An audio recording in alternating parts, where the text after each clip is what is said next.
चाली chapter 6 manufacturing industries. Manufacturing is the production of goods from raw materials. It is a secondary activity that uses primary material. Manufacturing क्या है? Manufacturing secondary activity है that usage, लेकिन use क्या करेगा? Primary material use करेगा। The worker in the manufacturing industries make finished goods, जैसे steel हो गया, कार हो गया, टेक्सटाइल हो गया। Manufacturing industry shows the economic strength of the country. चलिए, इम्पोर्टेंस क्या है? ये सब डाइवर्सिफाइड इकोनॉमी होगा, अनएम्प्लॉयमेंट और पोवर्टी जो है ख़त्म होगा जितना ज़्यादा इंडस्ट्री होगा, ठीक ना। और क्या हो जाएगा? तो और ट्रेड और कॉमर्स जो है बूस्ट होगा, प्रोस्पेरिटी होगा क्योंकि वैल्यू एडिशन होगा। Synergy with agriculture, agro industry जब लगेगा तो क्या होगा? एग्रीकल्चर प्रोडक्टिविटी जो है बढ़ेगा, उत्पादन बढ़ेगा। इफ़िशियंसी एंड कम्पिटिटिवनेस, ठीक, कम्पिटिटिवनेस बढ़ेगा, इफ़िशियंसी बढ़ेगा, यही सब है। क्लासिफिकेशन देख लीजिए, अगर रॉ मटेरियल के बेस पे देखेंगे तो एग्रो बेस्ड इंडस्ट्री हो जाएगा जो यूज करेगा रॉ मटेरियल जैसे cotton, woollen, jute, silk, textile, rubber, sugar, T, coffee और इडिएबल ऑयल। लेकिन अगर हम लोग देखेंगे मिनरल पे बेस्ड अगर इंडस्ट्री को देखेंगे तो मिनरल बेस्ड क्या होगा? यूटिलाइज करेगा मिनरल को। जैसे मिनरल में क्या हो गया? आयरन हो गया, स्टील हो गया, सीमेंट हो गया, एल्युमिनियम, मशीन टूल, यही सब पेट्रोकेमिकल। लेकिन अगर हम लोग अकॉर्डिंग टू मेन रोल, अगर हम लोग मेन रोल उनका देखेंगे, उसके आधार पर अगर बांटेंगे तो दो हो जाएगा। एक हो जाएगा बेसिक और की इंडस्ट्रीज और दूसरा हो जाएगा कंज्यूमर इंडस्ट्रीज। बेसिक और की इंडस्ट्रीज क्या है? तो बेसिक और की इंडस्ट्रीज जो है supply raw material for manufacturing of other goods. जो बेसिक और की इंडस्ट्री है उसका क्या काम है? तो इसका काम है ना कि रॉ मटेरियल है। किसके लिए रॉ मटेरियल है? तो ये वैसे इंडस्ट्री के लिए रॉ मटेरियल है जो आगे चल के अदर जो बना रहा है, गुड्स बना रहा है। तो आयरन हो गया, स्टील हो गया, कॉपर हो गया, एल्युमिनियम स्मेल्टिंग हो गया। इसके बाद आएगा कंज्यूमर इंडस्ट्री। कंज्यूमर इंडस्ट्री का क्या काम है? तो प्रोड्यूस करेगा goods directly used by the consumers. ये सब गुड्स जो है उसको डायरेक्टली कौन यूज़ करेगा? कंज्यूमर यूज़ करेगा। जैसे हो गया आपका शुगर, जैसे हो गया टूथपेस्ट, पेपर, सीविंग मशीन और फैंस। कैपिटल इन्वेस्टमेंट बेसिस के ऊपर अगर देखेंगे तो हो जाएगा स्मॉल स्केल, लार्ज स्केल, वैसे हो जाएगा। फिर अगर हम लोग ओनरशिप के ग्राउंड पे देखेंगे तो पब्लिक, प्राइवेट, जॉइंट और कोऑपरेटिव। क्या हो जाएगा? Public, private, joint, cooperative. Public क्या है? तो पब्लिक हो जाएगा owned by the government. Public क्या हो जाएगा? Owned by the government. जैसे हो गया आपका भेल, जैसे हो गया आपका सेल, पूरा का पूरा जो है गवर्नमेंट ओनरशिप रहेगा पब्लिक में। फिर आ जाएगा प्राइवेट। तो प्राइवेट क्या हो जाएगा? इंडिविजुअल या कोई ग्रुप इसको ओन करेगा, पूरा का पूरा प्राइवेट। इसमें आ जाएगा आपका टिस्को, बजाज ऑटो, डाबर। फिर आएगा ज्वाइंट सेक्टर। तो ज्वाइंट सेक्टर है, दोनों के साथ स्टेट और इंडिविजुअल मिल के चलाएगा। एग्जाम्पल है इसका वाइल इंडिया लिमिटेड। फिर कोऑपरेटिव सेक्टर है, तो कोऑपरेटिव है owned by producer supplier worker sharing profit और लॉसेस। तो इसमें क्या है, जो प्रोड्यूसर है, जो सप्लायर है, जो वर्कर है, मतलब जो भी उसमें लगा हुआ है इंडस्ट्री में, उसी में आपस में प्रॉफिट शेयरिंग हो गया है। तो इसको हम लोग बोलेंगे कोऑपरेटिव सेक्टर। शुगर इंडस्ट्री जो है महाराष्ट्र में इसका एग्जाम्पल है। फिर केरला में जो क्वायर इंडस्ट्री है वो भी किस चीज़ का एग्जाम्पल है, ये भी कोऑपरेटिव सेक्टर का ही एग्जाम्पल है।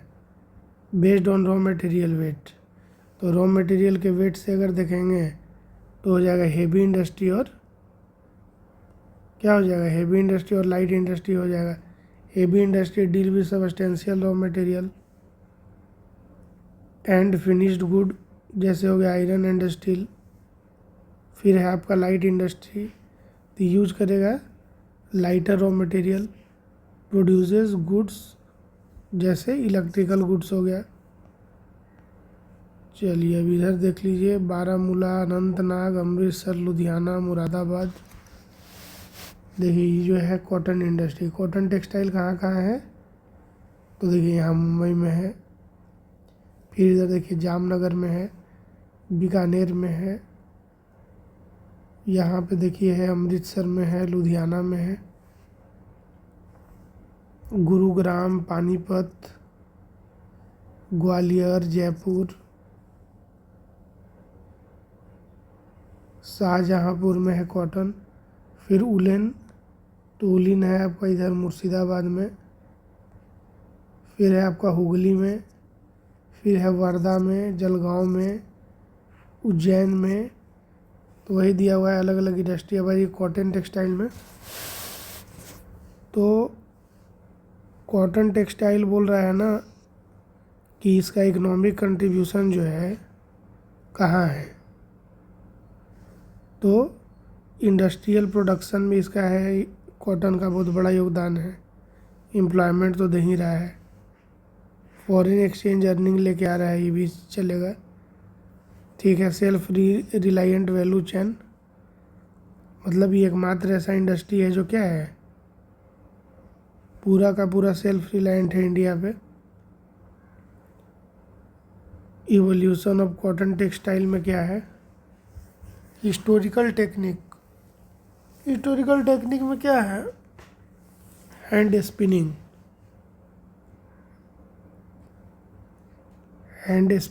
Handloom weaving, shift to power loom. फिर इसका चैलेंज दिया हुआ है, तो यही है जियोग्राफिकल कंसंट्रेशन, देखिए इम्पोर्टेंट है। Initial focus, cotton textile industry centred in cotton growing areas of, कहाँ पले हुआ, Maharashtra and Gujarat. Cotton textile industry जो है centred in cotton growing area to Maharashtra and Gujarat. Factor influence क्या करेगा, तो raw cotton availability, market access, transportation, labour, climate, port facilities. Connected है ये आपका, cotton ball plugger, textile worker, सब कनेक्टेड है। चलिए अब एक जूट में, तो इंडिया में जूट का क्या है, डोमिनेंस है, लीडिंग प्रोड्यूसर एंड एक्सपोर्टर है।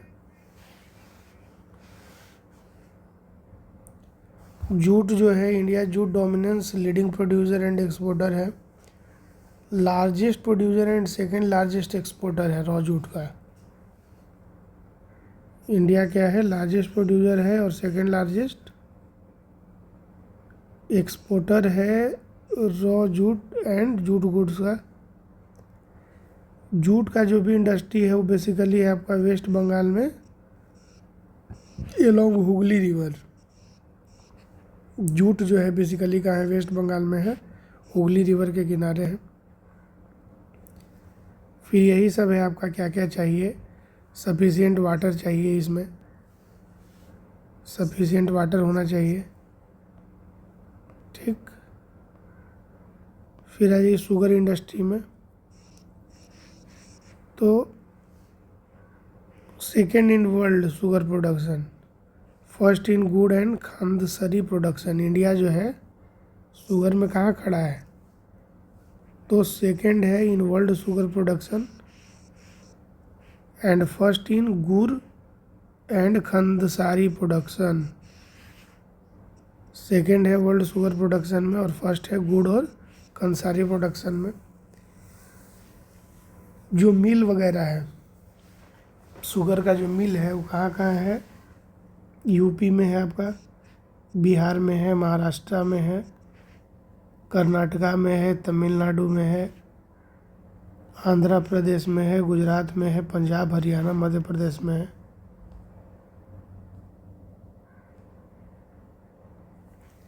Shift and concentration toward southern, ज़्यादा इसको शिफ्ट किया गया साउदर्न वेस्टर्न स्टेट के तरफ, साउथ और वेस्ट के तरफ, स्पेशली कहाँ? Maharashtra, due to higher sucrose content in cane. फिर है कि क्लाइमेट एडवांटेज भी इसको मिल जाता है, cooler climate in this region allow for longer crushing season. अब आ जाइए मिनरल बेस्ड इंडस्ट्रीज में आ जाइए। तो मिनरल बेस्ड इंडस्ट्री जो है इसका इम्पोर्टेंस है कि यह एक बेसिक इंडस्ट्री है। किसके लिए? For heavy, medium and light industries. क्यों है भाई? क्योंकि हेवी रहे चाहे मीडियम रहे चाहे लाइट रहे, इंडस्ट्री जो है रिलाई करेगा किस पे करेगा? पूरा का पूरा मिनरल पे ही करेगा। तो ये हमारा iron and steel industry. Steel देखो, स्टील का मैन्युफैक्चरिंग कैसे होगा? Transport of raw material to plant, जहाँ भी सब काम होता है वहाँ पे रॉ मटेरियल को लेके जाएगा पहले। फिर इस रॉ मटेरियल में iron ore is melted, limestone is fluxing material which is added. क्या ऐड होगा? लाइम स्टोन यूज होगा। स्लैग जो है उसको रिमूव किया जाएगा। Coke is burn to heat the ore, और उसको हीट करने के लिए ओर को उसमें मतलब ओर को हीट करने के लिए जो फ्यूल यूज होगा तो कोक का यूज किया जाएगा। लाइम स्टोन का यूज क्यों होगा वहाँ पे? फ्लक्सिंग करने के लिए। तो ये हो गया आपका ब्लास्ट फर्नेस। इसके बाद हम लोग जाएंगे pig iron. Molten material poured into moulds, उसको क्या बोला जाएगा? उसको बोला जाएगा पिग्स। मोल्टेन मटेरियल जो है उसको माउल्ड्स में पोर किया जाएगा, उसको पिग्स बोला जाएगा। फिर स्टील मेकिंग शुरू होगा। तो pig iron is further, pig iron को और भी ज़्यादा प्योरीफाई किया जाएगा by melting and oxidising the impurities. Manganese, nickel, chromium को फिर ऐड किया जाएगा। किसको किसको? मैंगनीज, निकल, क्रोमियम को ऐड किया जाएगा। फिर उसको शेप किया जाएगा मेटल को, rolling, pressing, casting and forging, तब जाके स्टील जो है बनेगा। ज़रूरत क्या है भाई आयरन स्टील का? तो essential for manufacturing engineering goods, construction material में भी यूज होगा, डिफेंस इक्विपमेंट में तो खैर होगा ही होगा, मेडिकल टूल्स में भी यूज होगा, टेलीफोनिक डिवाइसेस में भी यूज होगा, साइंटिफिक इक्विपमेंट है एंड कंज्यूमर गुड्स तो है, दोनों चीज़ है। Production and consumption of steel reflect A countries development index, बहुत बड़ा चीज़ है। मतलब कि स्टील का जो प्रोडक्शन है वही बताता है कि किसी भी कंट्री का डेवलपमेंट कितना हुआ है। कैरेक्टरिस्टिक हेवी इंडस्ट्री ये जो है आयरन और स्टील अगर बोला जाएगा कि किस में आएगा तो ये आ जाएगा आपका हेवी इंडस्ट्री के अंदर। Due to heavy and bulky raw material and finished goods leading to high transport cost. इसमें और क्या चाहिए? तो इसमें आयरन ओर का ज़रूरत पड़ता है, कोकिंग कोल का ज़रूरत पड़ता है, लाइमस्टोन का ज़रूरत पड़ता है इन the ratio approximately 4:2:1। Manganese is needed for steel hardening. Manganese का क्या यूज है? यहीं से क्वेश्चन निकाल देगा कि स्टील में मैंगनीज को क्यों मिलाया जाता है। तो मैंगनीज को मिलाया जाता है उसको हार्ड करने के लिए। Ideal location for steel plant Chhota Nagpur plateau region. Chhota Nagpur plateau region has the maximum concentration of iron and steel industry. ठीक ना। Factors favouring this region include low cost of iron ore, तो ये सब होना चाहिए वहाँ पे, तभी वहाँ इंडस्ट्री लगेगा ना। लो कॉस्ट ऑफ आयरन और proximity to high grade raw materials, फिर वहाँ पे चीप लेबर होना चाहिए। चलिए अब आ जाइए एल्युमिनियम स्मेल्टिंग में। एल्युमिनियम स्मेल्टिंग इम्पोर्टेंस क्या है एल्युमिनियम स्मेल्टिंग का? तो पहले तो दिमाग में रखना है कि second most important metallurgical industry है। मेटलर्जिकल में सबसे ऊपर क्या पढ़े है? सबसे ऊपर हम लोग पढ़े आयरन एंड स्टील। सबसे ऊपर पढ़े आयरन एंड स्टील, इसके बाद आ जाएगा आपका एल्युमिनियम। तो इम्पोर्टेंस क्या है? तो second most important metallurgical industry है इंडिया का।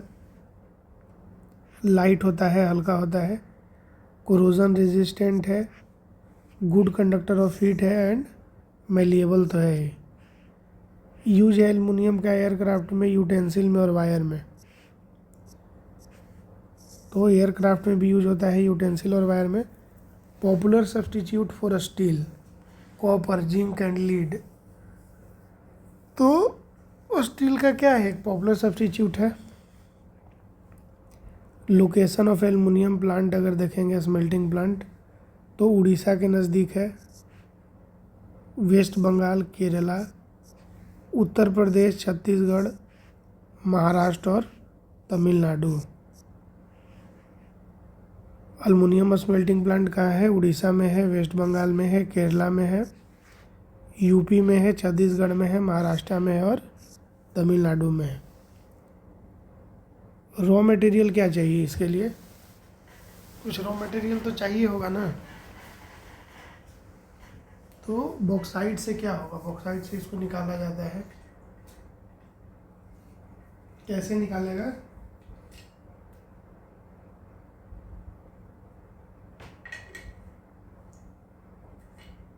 तो अभी हम लोग एक प्रोसेस पढ़े स्मेल्टिंग। तो रॉ मटेरियल जो यूज होगा, क्या यूज होगा? बॉक्साइट यूज होगा। Bauxite will be used as the raw material in a smelter. It is bulky dark reddish coloured rock. चलिए, तो इसमें वही सब चीज़ है। केमिकल इंडस्ट्री में अब आ जाइए इंडिया में। Chemical industry in India large और स्मॉल स्केल मैन्युफैक्चरिंग यूनिट दोनों में है। केमिकल इंडस्ट्री जो है लार्ज और स्केल दोनों में आएगा। रैपिड ग्रोथ है इनऑर्गेनिक और ऑर्गेनिक सेक्टर में। इनऑर्गेनिक केमिकल में आ जाएगा आपका सल्फ्यूरिक एसिड। तो ये सल्फ्यूरिक एसिड का यूज़ कहाँ होगा? फर्टिलाइज़र के मैन्युफैक्चरिंग में, सिंथेटिक फाइबर बनाने में, plastic, adhesive, paint, dyestuffs वगैरह बनाने में। फिर इनऑर्गेनिक में ही आएगा आपका नाइट्रिक एसिड आ जाएगा, अल्कलीज आ जाएगा, सोडा ऐस आ जाएगा। ठीक। फिर आ जाइए ऑर्गेनिक केमिकल में। तो ऑर्गेनिक में आपका आ जाएगा पेट्रोकेमिकल, जो यूज होता है किसको बनाने में? सिंथेटिक फाइबर बनाने में, सिंथेटिक रबर बनाने में, प्लास्टिक बनाने में, डाई स्टफ्स वगैरह, NALCO drugs. Fertiliser industry in India. Fertiliser industry जो है फोकस करता है नाइट्रोजिनस फर्टिलाइज़र पे। नाइट्रोजिनस फर्टिलाइज़र पे प्राइमरली अगर देखा जाए तो यूरिया, मेन फोकस यूरिया होता है। Phosphatic fertiliser including ammonium phosphate. तो अमोनियम फॉस्फेट बेस्ड जो फर्टिलाइज़र है, जिसको हम लोग फॉस्फेटिक फर्टिलाइज़र करते हैं, इस पर ही फोकस होता है, डीएपी पे। और कम्प्लेक्स फर्टिलाइज़र, तो कम्प्लेक्स फर्टिलाइज़र क्या बोलेंगे? जिसमें एन, पी और के होता है। तो ये 3 तरह का जो है हमारा फोकस होता है फर्टिलाइज़र में अगर देखा जाए।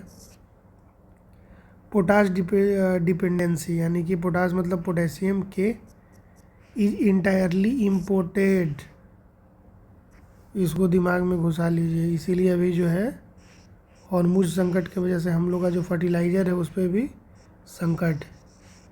खैर संकट नहीं है, रसिया का तो उधर से रास्ता खुला हुआ है, लेकिन चूतिया है ना, सब इन मौका पे नोटंकी करता है।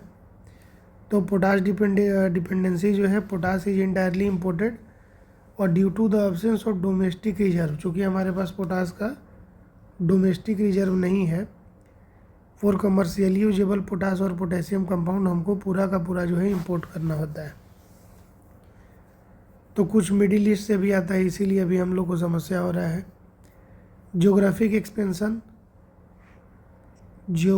एक्सपेंशन जो है, post the green revolution the industry expanded to various region in India. Major contributor अगर देखा जाएगा फर्टिलाइज़र प्रोडक्शन का, तो कौन कर रहा है? गुजरात कर रहा है, तमिलनाडु कर रहा है, यूपी भी कर रहा है, उत्तर प्रदेश में भी हो रहा है, पंजाब में भी हो रहा है, केरला में भी हो रहा है। Collectively account for half of the production. तो ये सब स्टेट में जो है क्या हो जाएगा, अप्रॉक्स हाफ जो है प्रोडक्शन के लिए रिस्पॉन्सिबल है। फिर Andhra Pradesh, Orissa, Rajasthan, Bihar, Maharashtra, Assam, West Bengal, Goa, Delhi, Madhya Pradesh, Karnataka also play substantial role in fertiliser production. Cement industry का ओवरव्यू देख लीजिए। इम्पोर्टेंस, तो इम्पोर्टेंस है कि cement is crucial for various construction activities including क्या है, तो बिल्डिंग, हाउस, फैक्ट्री, ब्रिज, जो भी बनाना है सब में सीमेंट का यूज है। रॉ मटेरियल एंड रिसोर्स, तो ये जो है सीमेंट इंडस्ट्री रिलाई करेगा bulky and heavy raw material. किस पे रिलाई करेगा? Bulky and heavy raw material such as, cement को चाहिए लाइम स्टोन, सीमेंट इंडस्ट्री को चाहिए सिलिका, और क्या चाहिए? जिप्सम। लाइम स्टोन चाहिए, सिलिका चाहिए और जिप्सम चाहिए। Apart from the raw material, coal and electric power, ये दोनों चीज़ चाहिए, आर इसेंशियल अलॉन्ग विथ, उसके साथ साथ इसको रेल ट्रांसपोर्टेशन चाहिए। स्ट्रेटेजिक प्लांट लोकेशन, गुजरात जो है, गुजरात में है, बहुत ज़्यादा है। Access to the gulf country market भी वहाँ से नज़दीक है, तो ट्रांसपोर्टेशन में भी दिक्कत नहीं होगा एक्सपोर्ट करने में। अब है हमारा ऑटोमोबाइल इंडस्ट्री, इंडिया का ऑटोमोबाइल इंडस्ट्री। तो automobile serves as efficient vehicle for quick transport of good service and passenger, हटाइए। तो ज़्यादा नहीं है, इसमें याद रखना है कि दिल्ली, मुंबई, पुणे, चेन्नई, कोलकाता, बेंगलुरु जो है मेजर हब है, मेजर सिटी है जहाँ पे हो रहा है। फिर आएगा IT and electronic industry, IT and electronic industry in India. तो वाइड प्रोडक्ट रेंज है यहाँ। प्रोडक्ट यहाँ पे क्या क्या बन रहा है? ट्रांजिस्टर सेट बन रहा है, टेलीविज़न बन रहा है, टेलीफोन बन रहा है, कंप्यूटर, रडार, यही सब है। फिर यहाँ याद रखिए कि बेंगलुरु का नाम जो है एकदम इम्पोर्टेंट है।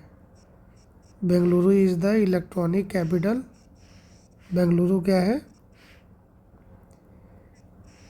इलेक्ट्रॉनिक कैपिटल है। अदर हब में आपका मुंबई भी आएगा, दिल्ली, हैदराबाद वगैरह भी आएगा, लेकिन बेंगलुरु जो है क्या है? इलेक्ट्रॉनिक कैपिटल है। Industry contribute significantly to employment generation, तो सब जो तो खैर रहेगा ही, एम्प्लॉयमेंट तो आएगा ही। अब industrial pollution and environmental degradation, इस पर भी बात कर लीजिए कि इस सब इंडस्ट्री की वजह से पोल्यूशन भी हो रहा है और इन्वायरमेंटल जो है डिग्रेडेशन भी हो रहा है। तो पोल्यूशन में देख लीजिए, पोल्यूशन में एयर पोल्यूशन होगा, high proportion of undesirable gas, sulphur dioxide, carbon monoxide, ये सब जो है एयर में आएगा, तो उससे क्या होगा, एयर पोल्यूशन हो जाएगा। फिर वाटर पोल्यूशन भी होगा।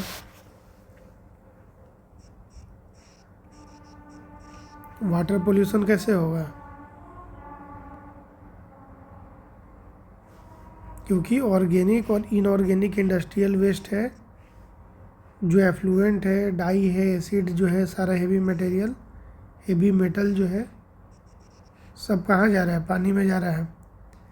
फिर लैंड पोल्यूशन भी होगा, क्योंकि जो भी डंपिंग होगा वेस्ट मटेरियल का, जो भी हार्मफुल केमिकल होगा, इंडस्ट्रियल इफ्लुएंट होगा, उसको ज़मीन पे अगर छोड़ दिया जाएगा तो लैंड पोल्यूशन होगा उसके वजह से।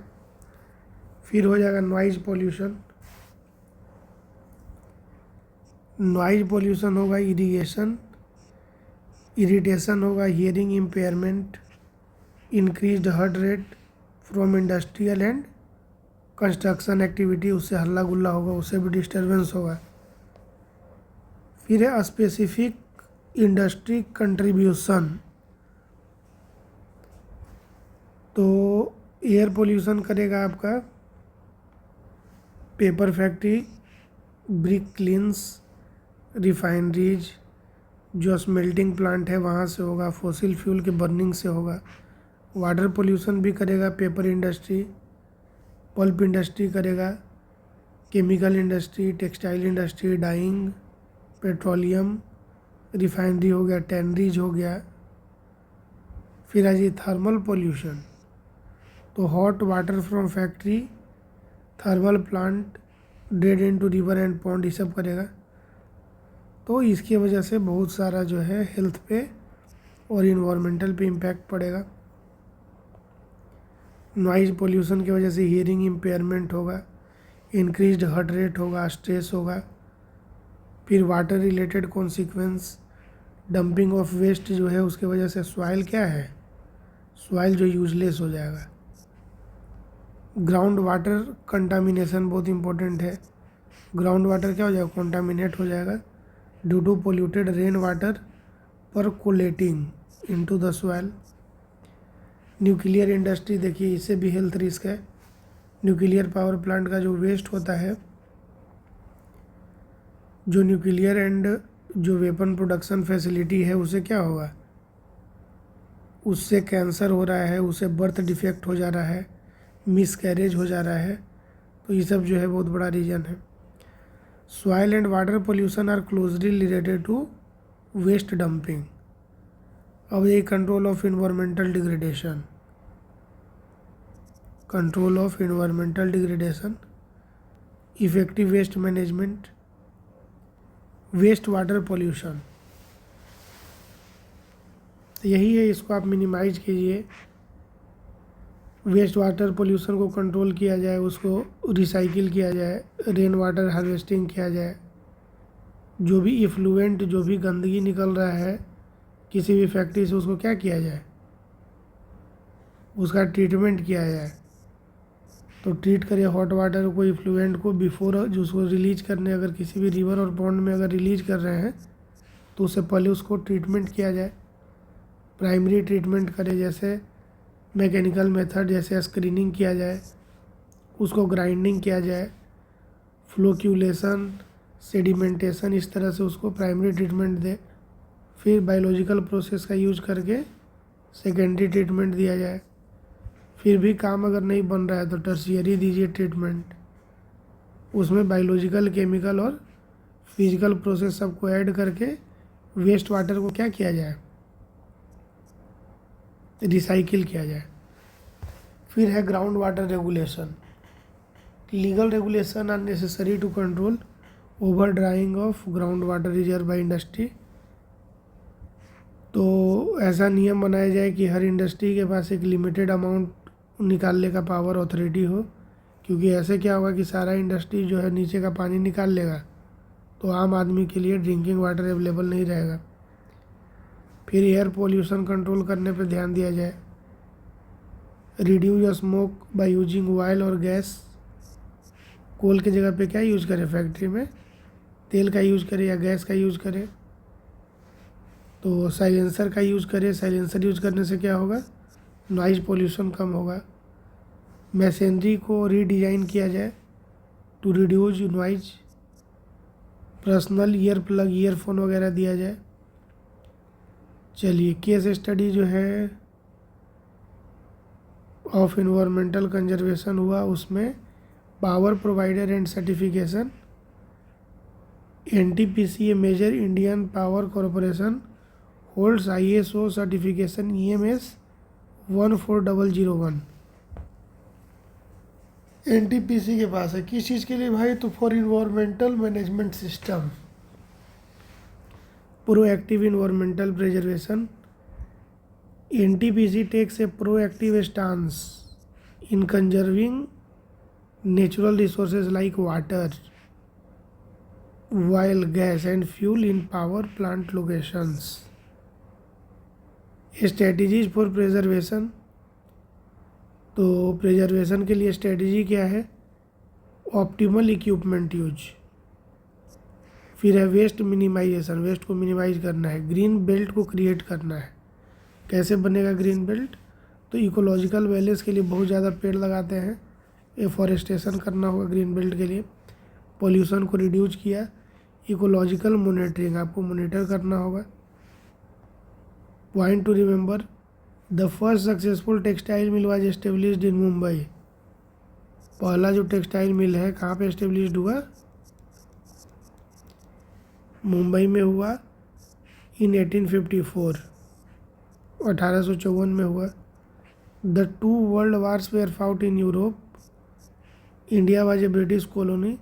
There was a demand for cloth in UK, hence they gave a boost to the development of cotton textile industry in India. The first jute mill was set up near Kolkata. कब, 1855 में at Risra.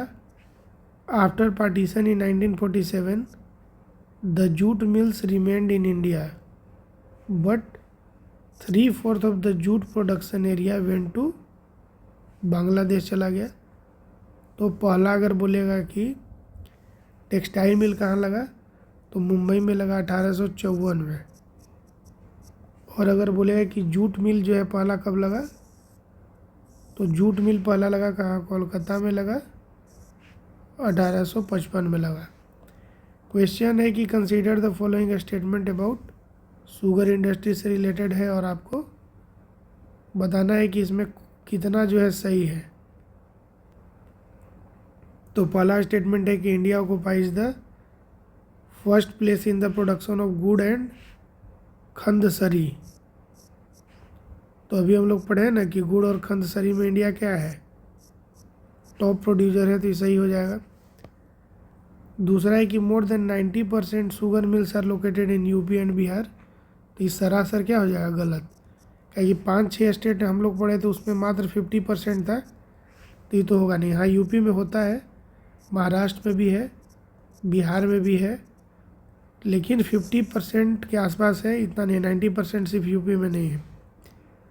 तीसरा है कि in recent years there is a tendency for the mills to shift and concentrate in the southern and western state because state government initiative. तो ई सही होते हुए भी गलत हो जाएगा। क्यों गलत क्यों हो जाएगा,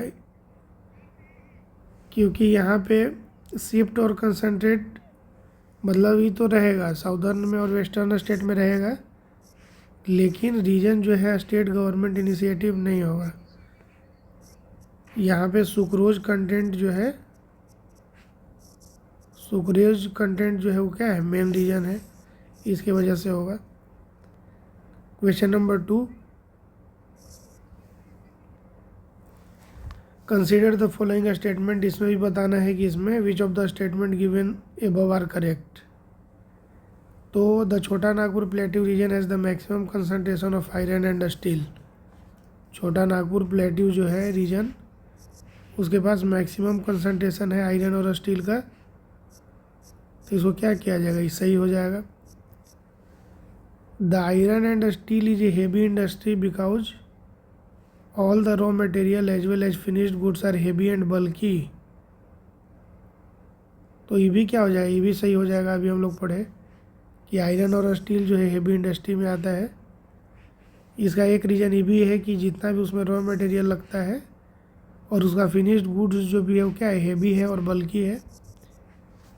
तीसरा है कि आयरन और coking coal and manganese are required in the ratio 4:2:1 for steel production. तो यही तो सही लग रहा है, लेकिन इसको गलत क्यों दे दिया, 4:2:1 में होगा। अच्छा, लाइम स्टोन होगा, ई जो है मैंगनीज नहीं होगा यहाँ पे, इसके जगह पे क्या हो जाएगा, लाइम स्टोन हो जाएगा। ठीक, तो आयरन और कोकिंग कोल और लाइम स्टोन और स्टील इंडस्ट्री में चाहिए 4:2:1 के रेशियो में। तो इसी के साथ जो है हमारा क्लास 10 जो है क्या हो गया, डन डन डन डन। अब शुरू होगा क्लास 11।